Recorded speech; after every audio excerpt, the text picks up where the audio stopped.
Hello Ram Ram ji, कैसे हैं आप सब। आई होप आप सब अच्छे होंगे। आप सबका वेलकम है साधना रियल ब्लॉग चैनल में। ये मॉर्निंग का टाइम है, बना रही हूँ बच्चों के लिए टिफ़िन में ले जाने के लिए चीला।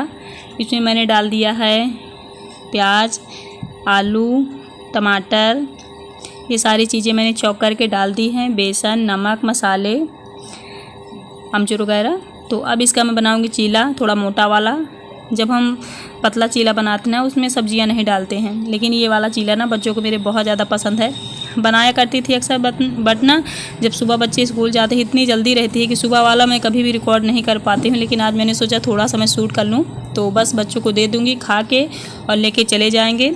उन सबको मैंने भेज दिया है। फिर मेरा मॉर्निंग रूटीन शुरू हो गया है, मॉर्निंग की सफाई वाला।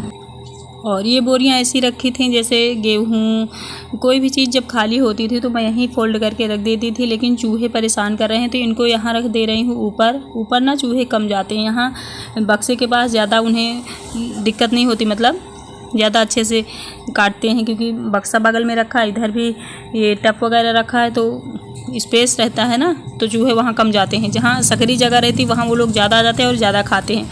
इसलिए मैंने ऊपर बोरियाँ रख दी है, टाड़ में रख देती हूँ, वहाँ भी चूहे लगते हैं। तो आखिर लेके कहाँ जाऊँ मैं, कब क्या बोरियों को भी बक्से में रखूँ, बड़ी प्रॉब्लम हो रही है। मतलब मत पूछो, समस्याएं लगी ही रहती हैं। और गेहूँ जो होता है ना, गेहूँ जब हम धुल के रख देते हैं टंकी में रख देती हूँ तो पाई खा जाती है, हमेशा पाई खाती है। फिर मुझे क्या करना पड़ता है, गेहूँ को उसे समय से पहले बेच देना पड़ता है, क्योंकि पाई खा लेगी ना तो पूरा गेहूँ बर्बाद हो जाता है। कई बार मेरे साथ ऐसा हुआ है, इतना मैं परेशान हो गई क्या बताऊँ। उसमें मैंने एक बार प्याज डाला, एक बार मैंने नीम के पत्ते डाले, लेकिन फिर भी मतलब पाई लग ही जाती है, पता नहीं क्यों। जैसे किसी ने नज़र लगा दी है कि साधना तेरे गेहूं में तो पाई लगनी है। किसी को कोई इसका ट्रिक पता हो तो बताना कि पाई ना लगे। और फिर हर झाड़ू पूरे घर में मैंने लगा लिया है। अब लगाऊंगी यहाँ पोछा, यहाँ क्या पूरे घर में लगाऊंगी। और जब ना बच्चों को भेजने के बाद ये सारे काम हम करके जब थोड़ा सा फ्री होते हैं ना, तो इतना ज़्यादा थक जाते हैं हम, जितनी भी लेडीज़ें हैं हम सब। और जो जेंट्स लोग, बच्चे लोग जब स्कूल से आते हैं या काम से जो जहाँ से भी आते हैं ना, उनको लगता है कि अरे मम्मी तो बस ऐसी बैठी है। हस्बैंड लोग भी यही सोचते हैं ये तो घर में आराम कर रही है, लेकिन हम दिन रात काम ही करते रहते हैं है ना, हमें टाइम बिल्कुल नहीं मिलता। और जिस दिन वो लोग घर में रहते हैं ना, उस दिन उनको लगता है ये मतलब आज काम ज़्यादा करें, क्योंकि हम लोग घर में हैं। इनको कौन समझाए कि हम चाहें तो दिन रात बैठे रहें, लेकिन जब हमें ही करना है तो हम क्यों बैठे रहें, हम काम में ही लगे रहते हैं, है ना फ्रेंड्स। हम सभी लेडियों की यही कहानी है, कोई एक की नहीं है। तो ये देखिए बच्चे खावा के गए हैं, तो यहाँ टब में इतना बर्तन रखा हुआ है। मॉर्निंग का जो था ना झाड़ू पोछा, जैसे किचन पोछना और झाड़ू लगाना, इतना तो मैं कर लेती हूँ, लेकिन दोबारा से वो रूम साफ़ करना था तो फिर से मुझे झाड़ू लगाना पड़ा था। और फिर एक बार बच्चे जाते हैं उसके बाद भी पोछा पूरे घर में लगा देती हूँ, जिससे फिर दिन भर सफ़ा रहता है। फिर मैं शाम को ना बिल्कुल भी झाड़ू पोछा नहीं लगाती, केवल किचन पोछ लेती हूँ अगर गंदा रहता है तो बस। और कपड़े भी बच्चों ने जो उतारे उन्हें भी धुलना है।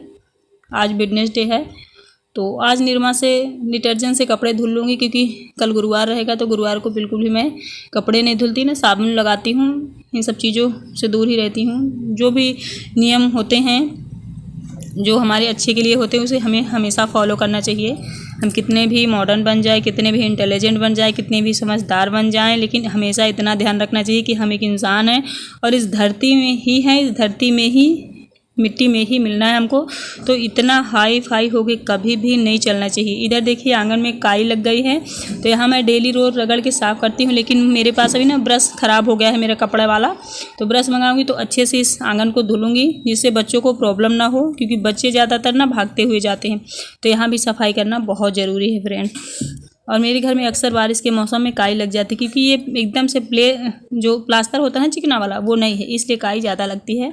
और सिलबट्टा भी मैं धुल लेती हूँ, क्योंकि कभी कभार यहाँ मैं चटनी वगैरह बना लेती हूँ और इधर ही रख देती हूँ, जिससे मैं ही धुलती जाऊँ और फिर इसी में बनाती जाऊँ। क्योंकि अंदर रखो ना तो धुलने में दिक्कत होती है। मैं डेली धुल लेती हूँ सिलबट्टे को, तब चटनी वगैरह बनाती हूँ। देखिए पाइप यहाँ है ना, तो पाइप से कूलर वगैरह में पानी डालना होता है ना, तो पाइप से डाल देती हूँ। वैसे भी मौसम ना थोड़ा ठंडा हो रखा है तो कूलर नहीं चलाना चाहिए, लेकिन मेरे हस्बैंड भैया बिना कूलर के नहीं रहते। हमारे बच्चों को मतलब हम दोनों के बच्चों को जुकाम हो जाए फिर भी वो कहेंगे कूलर चला के मैं रखूँगा, आप लोग रजाई ओढ़ लो, कुछ भी ओढ़ लो, मतलब मैं कूलर तो चलाऊँगा, उसे बंद नहीं करूँगा। इससे मैं हमेशा इरिटेट होती रहती हूँ। मैं उनको समझाती हूँ कि अभी ना फ्रेंड्स, ये वैसे सबके लिए है, जब भी हम मम्मी पापा बन जाते हैं तब हमारी सबसे बड़ी रिस्पॉन्सिबिलिटी बच्चे हो जाते हैं। उन्हें क्या नुकसान कर रहा, उन्हें क्या फ़ायदा कर रहा, हमें ये देख के चलना पड़ता है। हमें ये नहीं देखना पड़ता कि हमारी सुविधा के लिए क्या है। लेकिन यही सारी बातें ना हस्बैंड को मेरी थोड़ी सी कम समझ में आया करती हैं, क्योंकि उनकी थोड़ी आदत है ना कि अपने सुख के लिए जीना। तो मैं उनको भी मैंने कहा, समझाया है और सबको समझाना चाहूँगी। वैसे बहुत सारे लोग हैं जो मुझसे कहीं ज़्यादा समझदार होंगे, लेकिन बहुत सारे लोग होंगे जो होंगे ऐसे जिनको अपनी जिद, अपनी सुविधा, अपने आप को ही ज़्यादा इंटेलिजेंट, ज़्यादा स्मार्ट, ज़्यादा समझदार समझना होता है। तो जब बच्चे हो जाए ना तो अपने आप को थोड़ा सा पीछे रखिए, थोड़ा सा, क्योंकि हम पेरेंट्स बन चुके हैं। उनकी ज़रूरत, उनकी ख्वाहिशें, उनका ध्यान हमें ज़्यादा रखना होता है ना फ्रेंड्स। आई होप मेरी बात अच्छी लगी होगी। और देखिए मेरे घर में ये क्या है जानते हैं आप, जोक जानते हैं, ये पूरे घर में निकलती हैं, इतना ज़्यादा परेशान करके रखी हैं कि क्या बताऊँ। इसमें जब मैं नमक डाल देती हूँ तब ये मरती है, लेकिन मैं बिल्कुल भी नहीं चाहती हूँ इन्हें मारना, क्योंकि कोई भी जीव, किसी को भी फालतू में परेशान ही नहीं करना चाहती। जब कोई आगे से मुझे परेशान करता है तभी मैं थोड़ा सा क्या कहते हैं एंग्री यंग वुमेन बनती हूँ क्या कहते हैं मुझे समझ नहीं आ रहा, फिर मैंने ये बोल दिया। तो थोड़ा मैं इरिटेट होती हूँ। ऐसे मैं फालतू में किसी से उलझना नहीं चाहती हूँ, क्योंकि लाइफ में ना जितना उलझोगे उतना उलझते जाओगे। तो जो समझदार है ना उसको आप एक बार समझाओगे वो समझ जाएगा, और जो नहीं समझता उसको आप दिन रात समझाओगे वो नहीं समझेगा। तो खैर ये तो जोक है ये तो बोलती भी नहीं तो ये क्या समझेगी। चलिए फिर नहा धो के मैं मिलती हूँ। अभी देखिए घर मेरा किचन सब क्लीन लग रहा है। उधर मैंने दाल चढ़ा दी है, इधर मैं सब्ज़ी बनाऊंगी, दाल चावल सब्ज़ी बनाऊंगी। रोटियां बिल्कुल भी नहीं बनाऊंगी, क्योंकि हस्बैंड बोल रहे थे कि मैं दोपहर में दाल चावल सब्ज़ी ही खा लूँगा, आज रोटी रहने दो, कोई बात नहीं।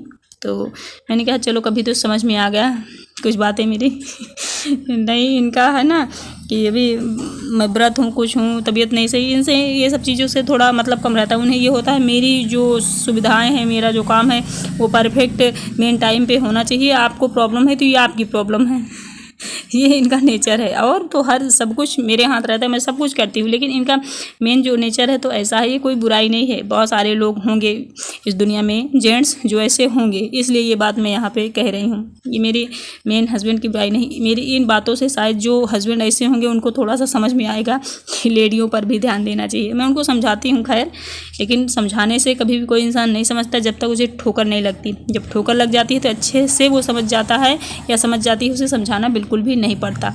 तो ये मेरी सब्ज़ी बन गई है। थोड़ा सा मैंने आज प्याज कच्ची ही डाल दी है, प्याज के बिना मेरे घर वाले नहीं रह पा रहे थे तो मैंने बनाना शुरू कर दिया। मैंने कहा चलो कोई बात नहीं भाई, बना ले रही हूँ। चलिए फिर ये खाना निकाल रही हूँ मैं इनके लिए। मैं मिलूँगी आप लोगों से कोई अच्छी सी न्यू वीडियो के साथ। आई होप कि आप सबको अच्छा लगा होगा। Bye bye, thank you so much.